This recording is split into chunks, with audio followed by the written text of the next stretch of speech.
Hi children, good evening. So welcome back to the Maths class, Easy Conceptual Learning by Saujanya. ఇవాటి నుంచి C23 subject code 102 engineering mathematics గురించి మనం discuss చేస్తున్నాము. This is diploma exams దగ్గరికి వస్తున్నాయి కాబట్టి 102 engineering mathematics మనం ఈజీగా ఇంకా ఎలా రాయగలుగుతాము అంటే మనం సబ్జెక్ట్ వైజ్ మనకి year through out year preparation ఒకలాగా ఉంటుంది. ఎగ్జామ్ ముందు మనం ఏం ప్రిపేర్ అవ్వాలి, ఎలా రాయాలి, ఎలా చూస్ చేసుకోవాలి, ఏది ఇన్ టైం రాయగలుగుతాం. సో ఇవన్నీ బిగ్గెస్ట్ టాస్క్ యాక్చువల్గా. కానీ let me make it simple for you. So యాక్చువల్గా మనకి 102 అనే సబ్జెక్ట్లో మనకి 2 రోమన్ నెంబర్స్ ఉంటాయండి, part A and part B. Part ఏలోనేమో 3 మార్క్స్ క్వశ్చన్స్ ఉంటాయి, 10 ఉంటాయి, 30 మార్క్స్. పార్ట్ బికి వచ్చేసేసరికి ఒక 8 క్వశ్చన్స్ ఇస్తాడు, దాంట్లో 5 క్వశ్చన్స్ అటెంప్ట్ చేయాలి. అవుట్ ఆఫ్ విచ్ ఒక్కొక్క క్వశ్చన్ 10 మార్కులు ఉంటుంది. 2 క్వశ్చన్స్ ఇచ్చాడంటే మీనింగ్ అండి ఇది 5 మార్కులు, ఇది 5 మార్కులు అని.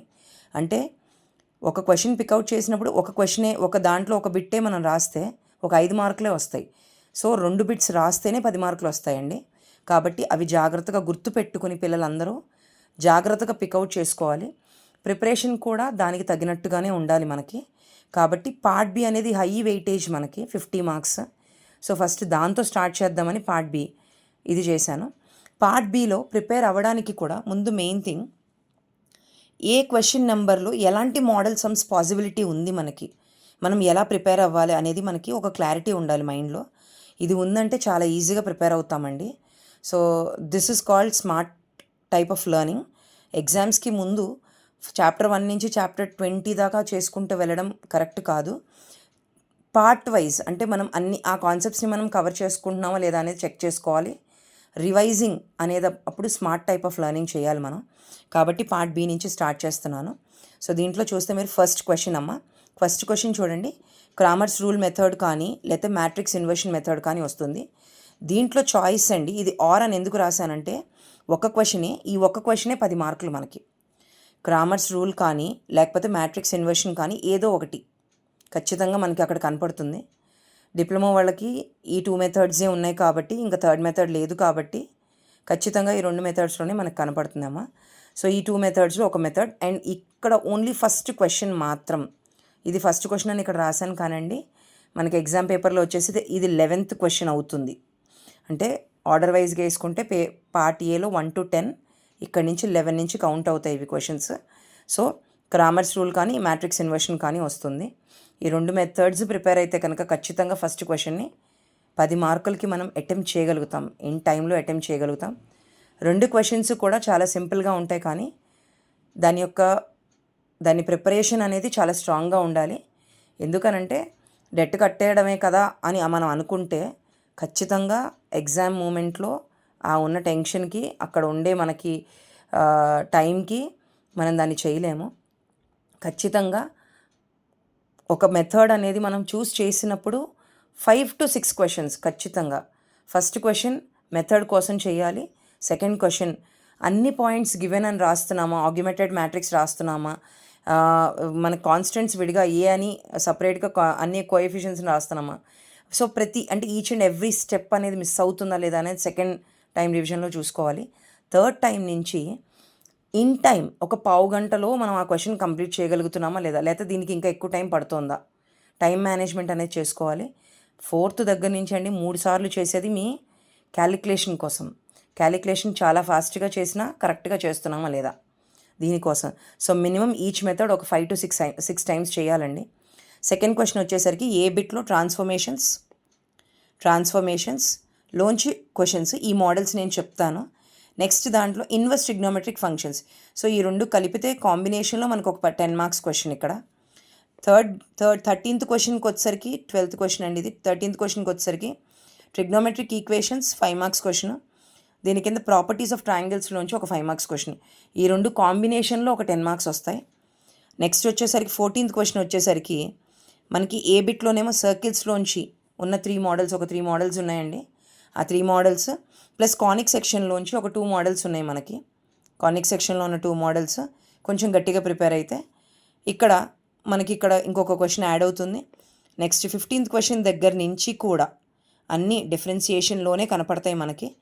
అంటే డిఫరెన్సియేషన్ చాప్టర్ ఒకటి హై వెయిటేజ్ కాబట్టి 26 మార్క్స్ 23 మార్క్స్ కాబట్టి 20 మార్కులు ఇక్కడే ఉంటాయి. 3 మార్కులు ఏమో 3 మార్క్స్ క్వశ్చన్లో ఒక క్వశ్చన్ యాడ్ అవుతుంది మనకి. సో డిఫరెన్సియేషన్లో స్టార్టింగ్ మోడల్ అండి ఇది, స్టార్టింగ్ మోడల్ డిఫరెన్సియేషన్ ఇది. సెకండ్ మోడల్ వచ్చేసరికి అయితే యూవీ రూల్లో లేదంటే యూ/వి రూల్లో ఖచ్చితంగా ఒకటి ఫైండ్ ద డెరివేటివ్ ఆఫ్ అని యూవీ రూల్లో కానీ యూ/వి రూల్లో కానీ మనకు కనపడుతుంది. 16th క్వశ్చన్లోకి వచ్చేసరికి అదే డిఫరెన్సియేషన్ చాప్టర్ నుంచి logarithmic models X power X, sine X power X, sine X power cos X, ఇట్లా లాగరిథమిక్ మోడల్స్, లాగరిథమిక్ డిఫరెన్సియేషన్లో ఒక మోడల్ వస్తుంది.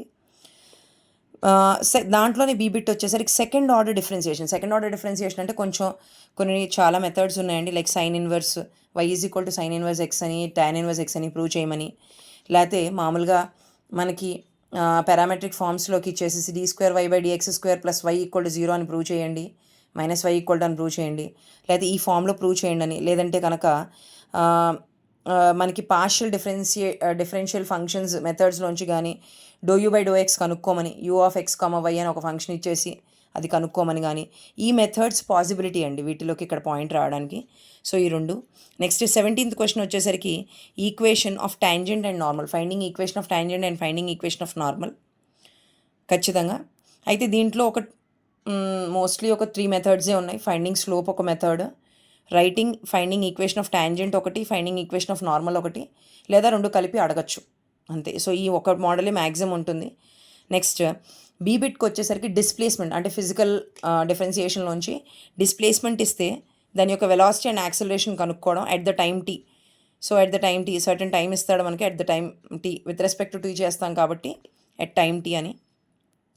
18th క్వశ్చన్ వచ్చేసరికి maxima and minima, finding maxima and minima, పాయింట్స్ని కనుక్కోవడం కానీ పాయింట్స్ ఎక్కడ మ్యాక్సిమం ఎక్కడ మినిమం కనుక్కోవడం కానీ ఉంటుంది.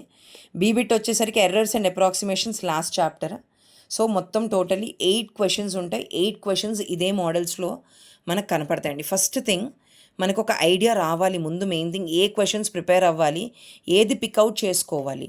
మినిమం అండి 5 క్వశ్చన్స్ రాయాలి కాబట్టి ఖచ్చితంగా 1 or 2 ఎక్స్ట్రా వచ్చేట్టుగానే చూసుకోండి జాగ్రత్తగా.